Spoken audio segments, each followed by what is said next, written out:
জীবন কত সংক্ষিপ্ত। একটা সকাল হঠাৎ করেই শুরু হয় আর চোখের পলকেই সন্ধ্যা নেমে আসে। মাঝখানে কত কাজ, কত কথা, কত তো সবই শেষমেশ একই নীরবতায় মিশে যায়। মানুষ ভাবে সময় অনেক আছে হাতে, কিন্তু দিনগুলো ধীরে ধীরে ফুরিয়ে যায়। যে কাজটা পরে করবো বলে ফেলে রাখি, সেই পরেটা আর কখনো আসে না। একটা মুহূর্তেই বদলে যায় সব হিসাব। জীবন তখন শুধু দ্রুত ফুরানোর একটি গল্প। আসসালামু আলাইকুম, আপনারা কেমন আছেন? হয়তো ভাবছেন এত ইমোশনাল কথা আমি কেন বললাম। আমি এত ইমোশনাল আমি বরাবরই খুব প্র্যাকটিক্যাল, তবে এই কথাটা আসলে কিন্তু সত্যি। জীবন কতটা সংক্ষিপ্ত। যাই হোক, আরিয়ানের খুব পছন্দের একটা জায়গায় সেদিন চলে গেলাম।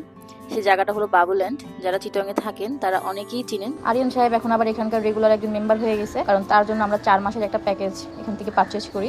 আসলে ওনাদের ডেইলি আপনি যদি যান বা আপনার যদি বাসাটা ওনাদের কাছ মানে লোকেশন থেকে কাছাকাছি হয়, সেক্ষেত্রে আপনি চাইলে এই ধরনের একটা প্যাকেজ ওনাদের কাছ থেকে নিতে পারেন। ওনাদের অনেক ধরনের প্যাকেজ আছে, 1 মাস অথবা 2 মাস, 3 মাস, 4 মাস, ইভেন 1 বছরের প্যাকেজও ওনাদের আছে। আপনারা চাইলে কিন্তু ওনাদের থেকে একটা প্যাকেজ নিয়ে নিতে পারেন, কারণ আরিয়ানের যেহেতু খুব পছন্দের একটা জায়গা, মাসে 1বার থেকে 2বার অন্তত যাওয়া হয়। তো 1বার 2বার গেলে যে খরচটা হয় তার চেয়ে ভালো 4 মাসের যে খরচটা, এটা খুবই কম পড়ে।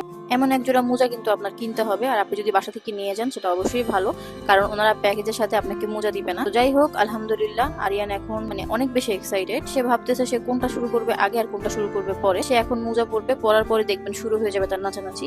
এর মাঝখানে এখানে একটা ক্যাফে এরিয়া আছে। ক্যাফে এরিয়াটা অনেক বেশি সুন্দর, আমার ক্যাফে এরিয়াটা অনেক ভালো লাগছে, কারণ এখানে বসে কিছুক্ষণ আরাম করা যায়। কারণ আরিয়ান যেখানে থাকবে সেখানে তো আরাম করার কোনো অপশন নাই। মোটামুটি সে যেরকম দুষ্টামি করবে আর সারাক্ষণ ডাকবে যে আসো আমার সাথে তুমিও দুষ্টামি করো। তো সব মিলিয়ে এনভায়রনমেন্টটা অনেক সুন্দর। বাসায় যে তার কি পরিমাণের শয়তানি আমরা টলারেট করি একমাত্র আমরাই জানি। যাদের বাসায় এই সাইজের ছেলে মেয়ে আছে একমাত্র তারা জানে যে এদের দুষ্টামি কি পরিমাণে টলারেট করা লাগে। অন্তত এই কিড জোনে নিয়ে গেলে অন্তত 7-10 দিন ভালো থাকা যায়।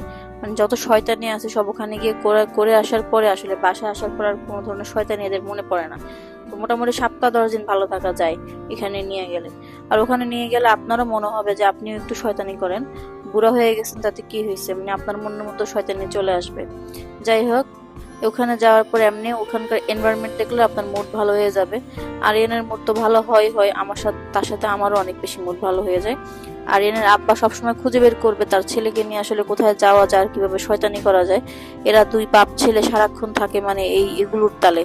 আপনি সারাক্ষণ কাজ নিয়ে ব্যস্ত থাকবেন আর ব্যস্ত থাকবে, এরা বাবা ছেলে ব্যস্ত থাকবে এই শয়তানি নিয়ে। যাই হোক, আলহামদুলিল্লাহ তাও ভালো, আমার ছেলে মোটামুটি শয়তানিতে ব্যস্ত, তার বাবাও তাকে হেল্প করাতে ব্যস্ত। বাচ্চা যাদের বাসায় আছে তারা আসলে শয়তানি যে কত প্রকার আছে ও কি আছে এটা আসলে আমরাই জানি। আমাদের এই নার্সিং এরিয়াটা দেখে আমার আসলে খুবই ভালো লাগে। আমরা অনেকেই আছি যে ছোট বেবি নিয়ে কোথাও বের হতে চাই না, কারণ ছোট বেবিদেরকে টেক কেয়ার করার মতো প্রপার জায়গা থাকে না সব জায়গায়, কিন্তু ওনাদের এই জোনটাতে কিন্তু আছে। এই জন্য দীর্ঘক্ষণ শয়তানি করার পর এখন শুরু হয়ে যাবে এখানে একটা ম্যাজিক শো। এই ম্যাজিক শোটা কিন্তু খুব ইন্টারেস্টিং। ওনাদের এক দিন এক রকমের সেগমেন্ট থাকে, কখনো ম্যাজিক শো, কখনো কমেডি শো। তো ওই দিন যেদিন আমি সহ গেলাম ওই দিন ম্যাজিক শো ছিল। টোটাল ম্যাজিক শোটা দেখতেছি আর চিন্তা করতেছি ছোটবেলায় আমাদেরকে ঠিক কোন কোন জায়গায় বোকা বানানো হইতো। সবাই আমাদের জন্য দোয়া করবেন। আসসালামু আলাইকুম, আপনাদের জন্য দোয়া থাকলো।